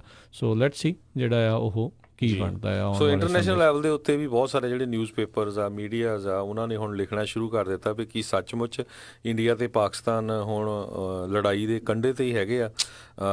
ਅਤੇ ਕਹਿੰਦੇ ਲੜਾਈ ਇਹ ਕਈ ਤਰ੍ਹਾਂ ਦੀ ਹੋ ਸਕਦੀ, ਪਾਣੀਆਂ ਦੀ ਲੜਾਈ ਵੀ ਹੋ ਸਕਦੀ ਆ, ਯੁੱਧ ਵੀ ਹੋ ਸਕਦਾ ਹੈਗਾ। ਅਤੇ ਪਰ ਜਿਨ੍ਹਾਂ ਨੇ 1965 ਵਾਲੀ ਜਾਂ 71 ਵਾਲੀ ਲੜਾਈ ਦੇਖੀ ਆ ਉਹਨਾਂ ਨੂੰ ਪਤਾ ਵੀ ਜੰਗ ਕੀ ਹੁੰਦਾ ਹੈਗਾ। ਬਹੁਤ ਸਾਰੇ ਆਪਣੇ ਫੌਜੀ ਜਿਹੜੇ ਹੈਗੇ ਆ, ਬਜ਼ੁਰਗ ਇੱਥੇ ਰਹਿੰਦੇ ਆ, ਉਹਨਾਂ ਨੂੰ ਪਤਾ ਵੀ ਕਿੱਦਾਂ ਜਿਹੜੇ ਆ ਹਾਲਾਤ ਬਣਦੇ ਆ। ਜੀ ਜੀ ਜੀ। ਅਗਲੀ ਜਿਹੜੀ ਆਪਾਂ ਹਰਜੋਤ ਸਿੰਘ ਦੀ ਗੱਲ ਕਰਦੇ ਹਾਂ, ਅੱਜ ਅਪੀਲ ਕੋਰਟਸ ਦੀ ਜਿਹੜਾ ਜਸਟਿਸ ਡਿਪਾਰਟਮੈਂਟ ਦੀ ਇੱਕ ਬਿਡ ਸੀਗੀ ਜਿਹੜੀ ਕਿ ਚਾਹੁੰਦੇ ਸੀਗੇ, ਜਸਟਿਸ ਡਿਪਾਰਟਮੈਂਟ ਚਾਹੁੰਦੀ ਸੀ ਵੀ ਜਿਹੜਾ AT&T ਵਾਲੇ ਆ ਉਹਨਾਂ ਨੇ ਜਿਹੜਾ ਟਾਈਮ ਵਾਰਨਰ ਗਰੁੱਪ ਆ ਜਿਨ੍ਹਾਂ ਨੂੰ ਉਹਨਾਂ ਨੇ ਬਾਈ ਆਊਟ ਕਰ ਲਿਆ ਸੀ, ਐਕੁਜੀਸ਼ਨ ਕੀਤੀ ਸੀ, ਵੀ ਉਸ ਨੂੰ ਓਵਰਟਰਨ ਕਰੇ। ਪਰ ਅਪੀਲ ਕੋਰਟ ਨੇ ਜਿਹੜੀ ਜਸਟਿਸ ਡਿਪਾਰਟਮੈਂਟ ਦੀ ਇਸ ਗੁਹਾਰ ਦੇ ਉੱਤੇ ਜਿਹੜੀ ਗੱਲ ਨਹੀਂ ਸੁਣੀ, ਉਹਨਾਂ ਨੇ ਉਹਨਾਂ ਦੀ ਇਹ ਮੰਗ ਨੂੰ ਠੁਕਰਾ ਦਿੱਤਾ ਆ। ਸੋ ਅਪੀਲ ਕੋਰਟ ਦੇ ਮੁਤਾਬਕ ਜਿਹੜੀ ਹੁਣ AT&T ਆਪਣੀ ਜਿਹੜੀ ਟਾਈਮ ਵਾਰਨਰ ਨੂੰ ਅਕਵਾਇਰ ਜਿਹੜੀ ਕਰਨ ਜਾ ਰਹੀ ਆ, ਉਹ ਉਸੇ ਤਰੀਕੇ ਦੇ ਨਾਲ ਅੱਗੇ ਜਿਹੜੀ ਉਹ ਵੱਧ ਸਕਦੀ ਆ। ਸੋ ਟਾਈਮ ਵਾਰਨਰ ਜਿਹੜਾ ਗਰੁੱਪ ਆ ਉਹਨਾਂ ਨੇ ਰੀਸੈਂਟਲੀ ਆਪਣਾ ਨਾਮ ਵਾਰਨਰ ਮੀਡੀਆ ਕਰਕੇ ਜਿਹੜਾ ਉਹ ਰੱਖਿਆ ਸੀ। ਬਹੁਤ ਸਾਰੇ ਜਿਹੜੇ ਇਹਨਾਂ ਦੇ ਅਧੀਨ ਜਿੱਦਾਂ CNN, HBO, Warner Burroughs, turner cable network, ਜਿਹੜੇ ਇਹ ਸਾਰੇ ਜਾਣੇ ਇਸ ਦੇ ਅਧੀਨ ਜਿਹੜੇ ਉਹ ਆਉਂਦੇ ਨੇ। ਅਤੇ AT&T ਕਿਤੇ ਨਾ ਕਿਤੇ ਬਾਅਦ ਦੇ ਵਿੱਚ ਇਹਨਾਂ ਦੇ ਉੱਤੇ ਸਾਰਿਆਂ ਦੇ ਉੱਤੇ ਜਿਹੜੇ ਉਹਨਾਂ ਦੀ ਮਾਲਕ ਜਿਹੜੀ ਉਹ ਬਣਨ ਜਾ ਰਹੀ ਆ। $multi-billion ਦੀ ਜਿਹੜੀ ਆ ਹਰਜੋਤ ਸਿੰਘ ਜੀ ਉਸ ਟਾਈਮ ਦੇ ਉੱਤੇ ਜਿਹੜੀ ਐਕੁਜੀਸ਼ਨ ਜਿਹੜੀ ਹੋਈ ਸੀ, ਜਿਸ ਨੂੰ ਜਿਹੜੇ ਜਸਟਿਸ ਆਫ ਡਿਪਾਰਟਮੈਂਟ ਜਿਹੜਾ ਕਿਤੇ ਨਾ ਕਿਤੇ ਰੋਕਣਾ ਚਾਹੁੰਦੇ ਸੀਗੇ। ਸੋ ਬ੍ਰਿਟੇਨ ਦੇ ਵਿੱਚ ਵੀ ਜਿਹੜਾ ਮਾਹੌਲ ਆ ਕਾਫੀ ਪੋਲੀਟੀਕਲੀ ਉੱਥੇ ਜਿਹੜਾ ਅਨਬੈਲੈਂਸ ਚੱਲ ਰਿਹਾ ਹੈਗਾ। ਜਿਹੜਾ ਉਹਨਾਂ ਨੇ ਜਿਹੜੀ ਵੋਟਿੰਗ ਕਰਨੀ ਸੀ, ਕਿਉਂਕਿ ਮਾਰਚ 12 ਤਾਈਂ ਜਿਹੜਾ ਆ ਉਹਨਾਂ ਨੂੰ ਡੀਲ ਬਣਾਉਣੀ ਪੈਣੀ ਆ ਬ੍ਰੈਕਸਿਟ ਦੇ ਸੰਬੰਧ ਦੇ ਵਿੱਚ। ਅਤੇ ਕਹਿੰਦੇ ਵੀ ਜੇ ਨਹੀਂ ਹੁੰਦੀ ਕਿਸੇ ਤਰ੍ਹਾਂ ਦੀ ਵੋਟਿੰਗ ਅਤੇ ਮਾਰਚ 13 ਨੂੰ ਉਹ ਇਸ ਵਿੱਚੋਂ ਬਾਹਰ ਨਿਕਲ ਜਾਣਗੇ ਵਿਦਾਊਟ ਕਿਸੇ ਡੀਲ 'ਤੇ। ਅਤੇ ਕਹਿੰਦੇ ਹੋ ਸਕਦੇ ਆ ਕੋਈ ਉਹਨਾਂ ਦਾ ਆਰਟੀਕਲ 50 ਹੈਗਾ ਉਹਦੀ ਐਕਸਟੈਂਸ਼ਨ ਉਹ ਵਰਤ ਲੈਣ। ਜੀ ਬਿਲਕੁਲ, ਇਹ ਆਰਟੀਕਲ 50 ਉਹੀ ਆ ਜਿਹਨੇ 2 ਸਾਲ ਦੀ ਇਹਨਾਂ ਨੂੰ ਮੌਲਤ ਦਿੱਤੀ ਸੀ ਜਦੋਂ ਇਨਵੋਕ ਕੀਤਾ ਗਿਆ ਸੀਗਾ ਪਾਰਲੀਮੈਂਟ ਦੇ ਵਿੱਚ ਹੀ। ਸੋ ਜਿਹੜੇ ਦੇਖੋ ਬਹੁਤ ਕੁਛ ਜਿਹੜਾ ਉੱਥੇ ਹੋ ਰਿਹਾ ਆ, ਜਿਹੜੀ ਉੱਥੋਂ ਦੀ ਪਾਰਲੀਮੈਂਟ ਨੇ ਇੱਕ ਟਾਈਮ ਦੇ ਉੱਤੇ ਮਤਾ ਵੀ ਇਹ ਜਿਹੜਾ ਪਾਸ ਕੀਤਾ ਸੀ, ਵੋਟ ਪਾਇਆ ਸੀਗਾ ਵੀ ਥਰੀਸਾ ਮੇ ਜਿਹੜੀ ਆ ਉਹ ਇਹ ਸਾਰੇ ਚੀਜ਼ ਨੂੰ ਓਕੇ ਕਰੂਗੀ, ਇਹ ਸਾਰੇ ਚੀਜ਼ ਦੇ ਉੱਤੇ ਭਰੋਸਾ ਜਿਹੜਾ ਉਹਨਾਂ ਨੇ ਜਤਾਇਆ ਸੀ, ਕੌਨਫੀਡੈਂਸ ਵੋਟ ਜਿਹੜੀ ਉਹ ਕੀਤੀ ਸੀ। ਪਰ ਨਾਲ ਦੇ ਨਾਲ ਲੇਬਰ ਪਾਰਟੀ ਵਾਲੇ ਜਿਹੜੇ ਉਹ ਛੱਡੀ ਜਾ ਰਹੇ ਆ, ਕੰਜ਼ਰਵੇਟਿਵ ਪਾਰਟੀ ਵਾਲੇ ਵੀ ਹੁਣ ਕਿਤੇ ਨਾ ਕਿਤੇ ਇਸ ਦੇ ਲਈ ਆਈਦਰ ਐਕਸਟੈਂਸ਼ਨ ਦੀ ਮੰਗ ਜਿਹੜੀ ਉਹ ਕਰ ਰਹੇ ਆ, ਅਤੇ ਜਾਂ ਫਿਰ ਜਿਹੜੇ ਉਹ ਵੀ ਸਰਕਾਰ ਦੇ ਵਿੱਚੋਂ ਬਾਹਰ ਆਉਣ ਦੀਆਂ ਗੱਲਾਂ ਜਿਹੜੀਆਂ ਕਰ ਰਹੇ ਆ। ਬਾਕੀ ਜਿਹੜੀ ਓਪੋਜੀਸ਼ਨ ਪਾਰਟੀ ਵਾਲੇ ਆ ਉਹ ਤਾਂ ਡੈਫੀਨੇਟਲੀ ਚਾਹੁੰਦੇ ਨਹੀਂ ਆ ਵੀ ਬ੍ਰੈਕਸਿਟ ਜਿਹੜੀ ਉਹ ਹੋਵੇ। ਇਨਫੈਕਟ ਕੱਲ੍ਹ ਇੱਕ ਜਿਹੜੀ ਖਬਰ ਇਸ ਤਰੀਕੇ ਦੀ ਹਰਜੋਤ ਸਿੰਘ ਜੀ ਚੱਲ ਰਹੀ ਸੀ ਵੀ ਕਹਿੰਦੇ ਵੀ ਕੰਜ਼ਰਵੇਟਿਵ ਪਾਰਟੀ ਵਾਲੇ ਇਸ ਦੇ ਉੱਤੇ ਦੁਬਾਰਾ ਰੈਫਰੈਂਡਮ ਕਰਾਉਣ ਨੂੰ ਵੀ ਤਿਆਰ ਜਿਹੜਾ ਉਹ ਹੋ ਸਕਦੇ ਨੇ। ਸੋ ਇਹ ਹੁਣ ਦੇਖਣ ਵਾਲੀ ਗੱਲ ਰਹੂਗੀ 2 ਸਾਲ ਖੱਜਲ ਖੁਆਰੀ ਹੋਣ ਤੋਂ ਬਾਅਦ 'ਚ ਕੀ ਦੁਬਾਰਾ ਬ੍ਰੈਕਸਿਟ ਦੇ ਵਿੱਚੋਂ ਨਿਕਲਣ ਦੇ ਲਈ ਰੈਫਰੈਂਡਮ ਜਾਂ ਬ੍ਰੈਕਸਿਟ ਨੂੰ ਪੱਕਿਆਂ ਕਰਨ ਦੇ ਲਈ ਵੀ ਹਾਂ ਬ੍ਰੈਕਸਿਟ ਕਰਨਾ ਹੀ ਕਰਨਾ ਆ, ਵੀ ਉਸ ਦਾ ਰੈਫਰੈਂਡਮ ਦੁਬਾਰਾ ਕਰਾਇਆ ਜਾ ਸਕਦਾ ਆ ਜਾਂ ਨਹੀਂ। ਸੋ ਕਾਫੀ ਜਿਹੜੀਆਂ ਚੁਣੌਤੀਆਂ ਖਾਸ ਕਰਕੇ ਥਰੀਸਾ ਮੇ ਦੀ ਸਰਕਾਰ ਦੇ ਲਈ ਉੱਥੇ ਅਜੇ ਵੀ ਬਣੀਆਂ ਪਈਆਂ ਨੇ। ਅਗਲੀ ਖਬਰ ਵੱਲ ਚੱਲੀਏ। ਅੱਜ ਸੁਪਰੀਮ ਕੋਰਟ ਦੇ ਕੋਲ ਕੇਸ ਜਿਹੜਾ ਚੱਲ ਰਿਹਾ ਹੈਗਾ ਆ, ਇੱਕ ਰਿਲੀਜੀਅਸ ਸਿੰਬਲ ਦਾ ਮੈਮੋਰੀਅਲ ਵਾਰ ਦੇ ਉੱਤੇ ਜਿਹੜਾ ਕ੍ਰਾਸ ਸਾਈਨ ਲੱਗਾ ਹੈਗਾ ਆ ਮੈਰੀਲੈਂਡ ਦੇ ਵਿੱਚ ਬਲੈਡਨਸਬਰਗ ਦੇ ਵਿੱਚ 90 ਸਾਲਾਂ ਤੋਂ ਇਹ ਕਾਫੀ ਵੱਡਾ 40 ਫੁੱਟ ਉੱਚਾ ਸਾਈਨ ਜਿਹੜਾ ਲੱਗਾ ਹੋਇਆ, ਅਤੇ ਉਹਦੇ ਅਗੇਂਸਟ ਜਿਹੜਾ ਆ ਇੱਕ ਆਰਗੇਨਾਈਜੇਸ਼ਨ ਹੈਗੀ ਆ 2012 ਦੇ ਵਿੱਚ ਉਹਨਾਂ ਨੇ ਅਮਰੀਕਨ ਹਿਊਮਨਿਸਟ ਐਸੋਸੀਏਸ਼ਨ ਨੇ ਲਾਸੂਟ ਫਾਈਲ ਕੀਤਾ ਸੀ ਵੀ ਇਹ ਜਿਹੜੀ ਪਬਲਿਕ ਦੀ ਲੈਂਡ ਆ ਉਹਦੇ ਵਿੱਚ ਜਿਹੜਾ ਇਹ ਕ੍ਰਾਸ ਆ ਇੱਕ ਰਿਲੀਜਨ ਨੂੰ ਜਿਹੜਾ ਰਿਪਰੈਜ਼ੈਂਟ ਕਰਦਾ, ਉਹਦੀ ਪ੍ਰੈਜੈਂਸ ਕੌਨਸਟੀਟਿਊਸ਼ਨ ਦੀ ਵਾਇਲੇਸ਼ਨ ਹੈਗੀ ਆ। ਸੋ ਮੋਸਟਲੀ ਉਹ ਜਿਹੜੇ ਆ ਐਥੀਇਸਟ ਬੰਦੇ ਹੈਗੇ, ਜਿਹੜੇ ਰੱਬ ਨੂੰ ਨਹੀਂ ਯਕੀਨ ਕਰਨ ਵਾਲੇ। ਸੋ ਇੱਦਾਂ ਦੇ ਜਿਹੜੇ ਇਸ਼ੂਜ਼ ਆ ਪਹਿਲਾਂ ਵੀ ਕਈ ਵਾਰ ਚੱਲ ਰਹੇ ਆ ਵੀ ਸਕੂਲਾਂ ਦੇ ਵਿੱਚ ਜਿਹੜੀ ਕ੍ਰਿਸਮਸ ਕਿਉਂ ਮਨਾਈ ਜਾਂਦੀ ਆ, ਤਾਂ ਕਿ ਜਿਹੜਾ ਆ ਇੱਕ ਰਿਲੀਜਨ ਨੂੰ ਨਾ ਪ੍ਰਮੋਟ ਕੀਤਾ ਜਾਵੇ।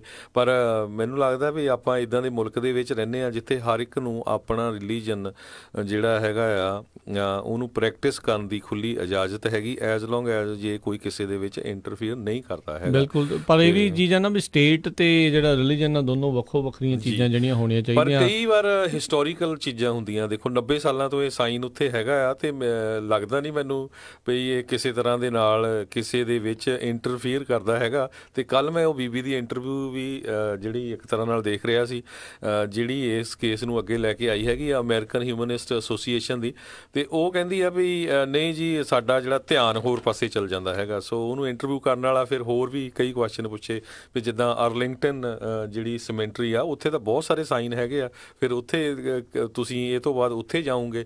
ਸੋ ਕਈ ਵਾਰੀ ਕਈ ਚੀਜ਼ਾਂ ਜਿਹੜੀਆਂ ਹੁੰਦੀਆਂ ਜੇ ਕਿਸੇ ਦਾ ਕੋਈ ਨੁਕਸਾਨ ਨਹੀਂ ਕਰਦੀਆਂ ਜਾਂ ਫਾਇਦਾ ਨਹੀਂ ਕਰਦੀਆਂ, ਹਿਸਟਰੀ ਹੈਗੀ ਆ ਉਹਨੂੰ ਰਹਿਣ ਵੀ ਦੇਣਾ ਚਾਹੀਦਾ ਹੈਗਾ।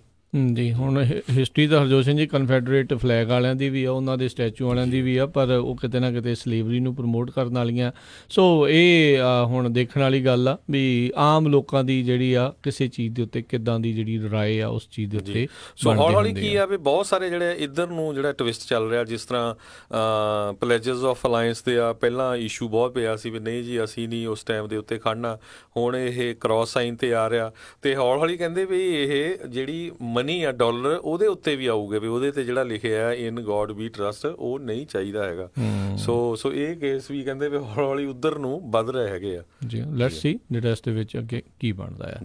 ਤੇ ਸਮਾਂ ਵੀ ਆਪਣੇ ਅੱਜ ਦੇ ਪ੍ਰੋਗਰਾਮ ਦਾ ਜਿਹੜਾ ਹੁਣ ਇੱਥੇ ਹੀ ਸਮਾਪਤ ਹੈ। ਮਿਲਦੇ ਹਾਂ ਆਪਾਂ ਸਾਰਿਆਂ ਨੂੰ ਅਗਲੀ ਵਾਰ, ਉਦੋਂ ਤੱਕ ਲਈ ਸਾਡੇ ਵੱਲੋਂ ਸਭ ਨੂੰ ਪਿਆਰ ਭਰੀ ਨਿੱਘੀ ਸਤਿ ਸ੍ਰੀ ਅਕਾਲ। ਯੂਨੀਵਰਸਿਟੀ ਵਾਸਤੇ ਖੇਡਦੇ ਰਹੋ, ਸੁਣਦੇ ਰਹੋ ਪੰਜਾਬੀ ਰੇਡੀਓ USA।